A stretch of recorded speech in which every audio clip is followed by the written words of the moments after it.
সজনা ডাঁটা দিয়ে তো অনেক রেসিপি বানিয়েছেন, দেখুন তো এই রেসিপিটা কখনো বানানো হয়েছে নাকি। যদি না বানিয়ে থাকেন অবশ্যই একবার ট্রাই করবেন। একটু সময় লাগবে কিন্তু গরম ভাতে জাস্ট অসাধারণ লাগে খেতে।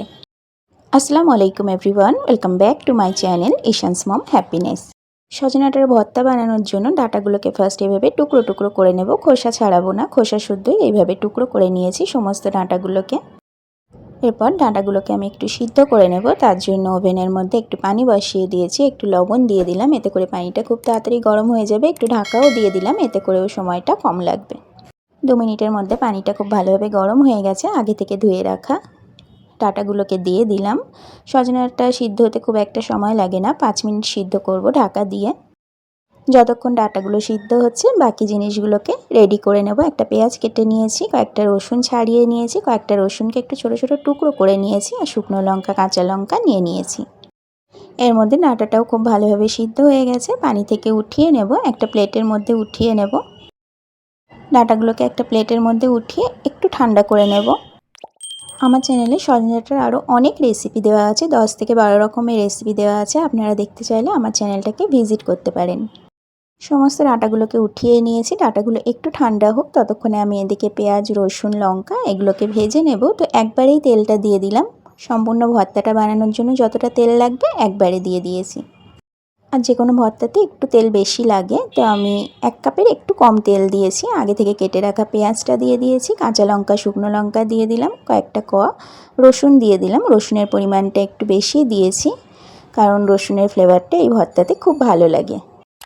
আর ঝালটা আপনাদের টেস্ট অনুযায়ী দিয়ে দেবেন। আর পেঁয়াজটা আপনারা চাইলে দিতেও পারেন বা নাও দিতে পারেন, তবে পেঁয়াজটা দিলে একটু ভালো টেস্ট হয়। সবগুলোকে একটু হালকা ব্রাউন করে ভেজে নেব।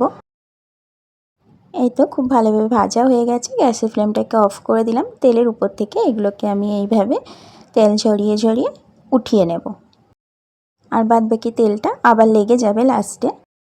তো এগুলোকে উঠিয়ে নিলাম, এগুলোকেও একটু ঠান্ডা করে নিতে হবে। যতক্ষণে এগুলো ঠান্ডা হচ্ছে ততক্ষণে সজনা ডাঁটাটা ঠান্ডা হয়ে গেছে। সজনা ডাঁটার ভিতর থেকে এবার শাঁসগুলোকে বার করে নেব।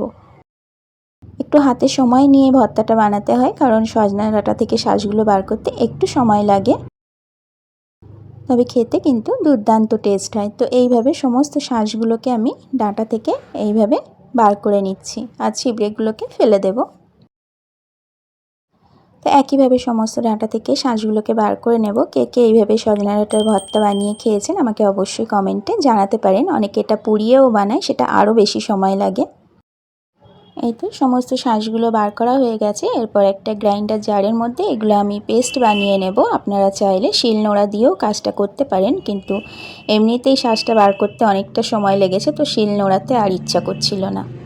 গ্রাইন্ডার জারটা যেহেতু ছোট, তো একবারে হয়নি, আমি দুবারে এগুলোকে পেস্ট বানিয়ে নিয়েছি। ওই সজনাটার শাঁসগুলো দিয়েছি, আর ভেজে রাখা পেঁয়াজ রসুন লঙ্কা সবগুলোকে একসাথে দিয়ে পেস্ট বানিয়ে নিয়েছি। তো এই তো খুব সুন্দরভাবে সমস্তটা পেস্ট বানানো হয়ে গেছে। এখনই কতটা সুন্দর দেখতে লাগছে।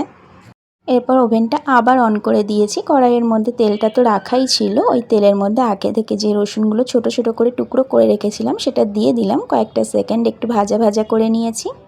তারপরে এই যে সজনা ডাঁটা পেঁয়াজ রসুন লঙ্কার পেস্টটা এর মধ্যে দিয়ে দিলাম, দিয়ে খুব ভালোভাবে এটাকে নাড়াচাড়া করে নিতে হবে।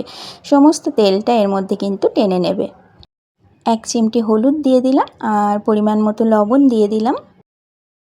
এরপর আর খুব বেশি সময় লাগবে না, গ্যাসের ফ্লেমটা মিডিয়ামে রেখেছি। তো 5 মিনিটের মধ্যেই এটা শুকনো শুকনো হয়ে যাবে, আর কালারটাও চেঞ্জ হয়ে যাবে। তো আমি এখানে অল্প একটু চিনি দেবো, জাস্ট কয়েকটা দানা দেবো চিনি, এতে টেস্টের ব্যালেন্সটা খুব ভালো হবে। তো এই যে কয়েকটা দানা চিনি দিয়ে দিলাম, আপনারা চাইলে স্কিপ করতে পারেন। চিনিটা দেওয়ার পর 2 মিনিট মতো নাড়াচাড়া করে নিলে এটা একদম কমপ্লিট হয়ে যাবে। এই যে 2 মিনিটের মধ্যে কালারটা একদম চেঞ্জ হয়ে গেছে চিনি দেওয়ার পর, আর এটা একদম কমপ্লিট হয়ে গেছে। এর থেকে বেশি কুক আর করবো না আমি। এরপর গ্যাসের ফ্লেমটা অফ করে দেব। গ্যাসের ফ্লেম অফ করে দিলাম, এটাকে আমি নামিয়ে নিয়েছি ওভেন থেকে। এরপর সুন্দর করে একটা বাটির মধ্যে সার্ভ করে নেব। গরম ভাতে একটু লেবু নিলে আরও ভালো লাগবে খেতে, আর এমনি শুধু শুধুও খেতে ভীষণ ভালো লাগবে। তো একটা বাটির মধ্যে সার্ভ করে নিলাম। আমার চ্যানেলে আরও অনেক ধরনের ভর্তা রেসিপি দেওয়া আছে, আপনারা দেখতে চাইলে আমার চ্যানেলটাকে ভিজিট করতে পারেন। একটা লেমন স্লাইস দিয়ে উপর থেকে একটু ডেকোরেশন করে নেব, এতে করে দেখতে খুব ভালো লাগবে। আর কড়াইয়ের মধ্যে যেটুকু লেগে আছে ওটুকু মিস করা যাবে না একদমই। অসাধারণ টেস্ট। অল্প কয়েকটা ভাত দিয়ে ভালোভাবে মেখে খেয়ে নিলাম। দারুণ taste. Thank you so much for watching my video.